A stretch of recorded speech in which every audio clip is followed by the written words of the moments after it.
Армысыздар, құрметті мынау еліміздегі Қазақстан Республикасындағы Сәтбаев мектептерінің ұжымы, оқытушылар мен ұстаздар.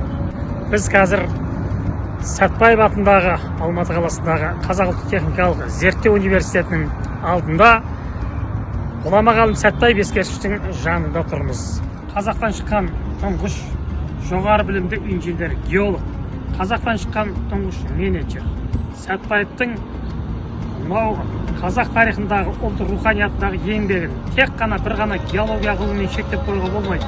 Сәтбаев әдебиеттанушы, Сәтбаев өнертанушы, Сәтбаев математик, Сәтбаев тарихшы археолог, Сәтбаев металлург, Сәтбаев тау-кен инженер, Сәтбаев сегіз қырлы бір сырлы өнер иесі. Барлық музыкалық аспаптарда скрипка, домбыра, гитара, мандолин Сәтбаев өте шебер орындаған және қоңыр дауысты, әсем үні бар әнші де болған азамат. Бүгінгі таңға дейін біз Қазақстан ғылымының өсіп өркендеуін, Қазақстан индустриясының дамуын Сәтбаевсыз елестете алмаймыз. Оны Сәтбаев араластырмай айтуға мүмкін емес. Өйткені Сәтбаев 20 ғасырдың орта шенінен бастап қазақтан шыққан қазақ руханиятын, қазақ мәдениетін кәсіби салаларға лайықты тұлғаларды дайындап шыққан ұлағатты ұстаз. Алдымызда тұрған 1950 жылы Қаныш Сәтбаев өз жұмысынан кітап сөресі 13 түгел Қаныш Сәтбаевтың архиві. Үлкен ғылыми құнды мұра. Бұл тұрған Сәтбаевтың 125 жылдарда жасалған, жұмсақ материалдан жасалған Сәтбаев аталарымыздың бейнесі кәдімгі тірі адам тұрғандай әсер етеді. 25 жылдықта астаналық шеберлердің біздің университетіміз сыйлаған сыйлығы.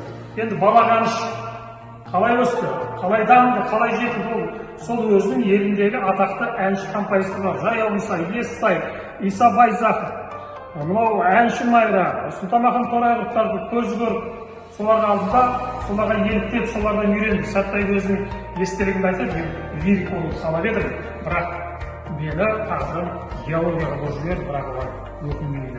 Сәтбаев сонымен қатар табиғат тамашасына, табиғаттың мынау тылсым дүниелерін көруге, зерттеуге бала өмір шығарады. Бала өмір көл жағалап, тау аралап, тас қарап, тастың түрлі түстеріне қызық жүрген бала болған.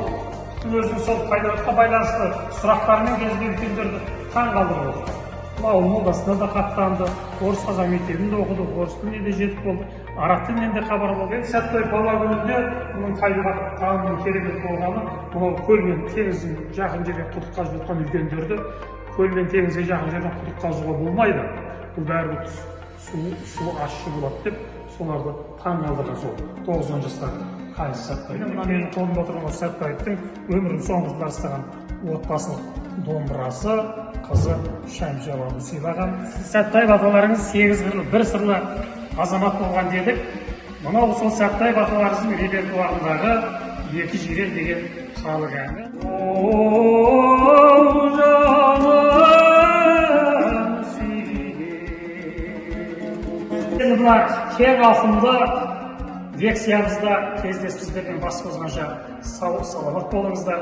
Егер сол өздеріңіз мектептеріңіз орналасқан ауылға, қалаға, аймаққа шақыратын болсаңыздар, біз барып сіздермен осындай танымдық, кең мағыналы да мәнді сабақ өтуге және көшпелі көрме ұйымдастыруға әрқашан дайынбыз.